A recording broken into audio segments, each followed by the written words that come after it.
So for the Harken winch on the front of the Rescue, first start by connecting the battery to the drill. Make sure that you have a full battery and that the drill's ready to go. Next, we'll take out the winch itself. You'll see on the plate to attach it to the front of the truck, you've got a hard point here, a fixed pin, and then a releasable pin. That corresponds on the winch to a hook and then a hole that this pin is placed in.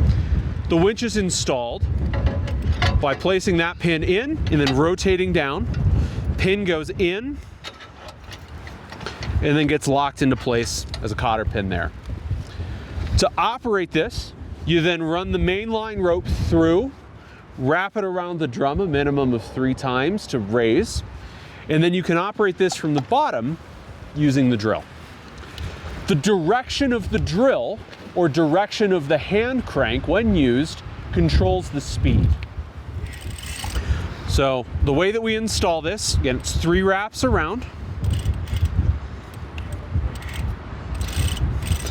If we are using the lock head itself, you have to raise this component, bring the rope through the stainless hook there, and then it comes all the way around through the top.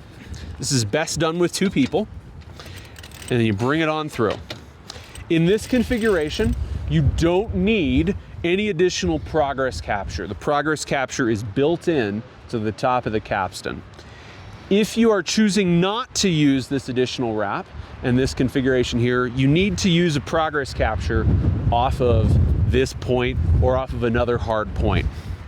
Then to operate this, you simply take the drill, insert it into the bottom.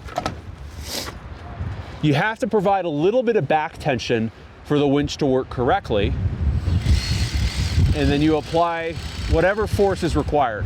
By changing the direction of the drill, you change how much force the winch generates.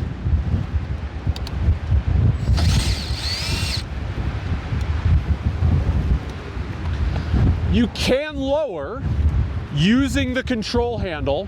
That's not recommended for lower steep angle operations.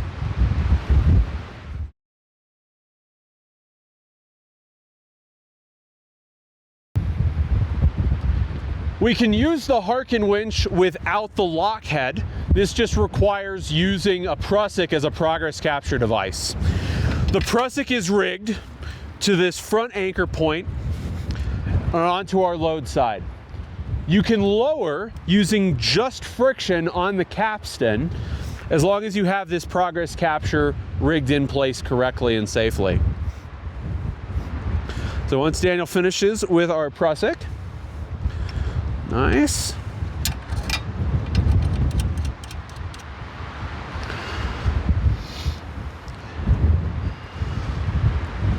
All right, let's go ahead and bring the prusik up to the pigtail. Go ahead and grab the load dale with the capstan, and then we'll load the system. So we'll actually adjust and perform the descent control using how much friction is generated by wrapping the capstan. So with our load on the system, go ahead and start to release them. If you want to add more friction, you add another wrap. If you want to have less friction and want them to go faster, we can stop and then add that friction as necessary. So yep, we lock out the prusik and then we can drop a loop safely. When operating in this configuration, you need to mind the prusik to make sure that it doesn't bind when you don't want it to. And then you can release as necessary. Your angle is how you control the speed. Now, once your load is down at the bottom, we can reconfigure for a raise. So go ahead and lock the prusik. That becomes our progress capture and is now holding the load. Now, make sure we have those wraps on the drum as necessary, and we don't have to catch the lock head if we don't need to. Go ahead and rig in with the drill, and then we're all set to raise.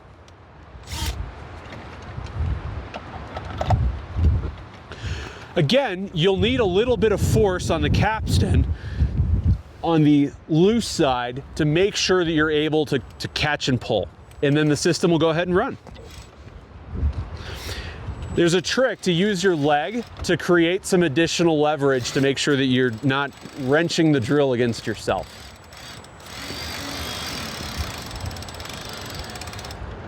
In a steep angle configuration, as soon as the angle starts to get above 45 degrees or so, you need to use this with a mechanical advantage system. So don't pull directly on the load. Build in a 3-to-1 to make sure that you're pulling on the 3-to-1. And there we go.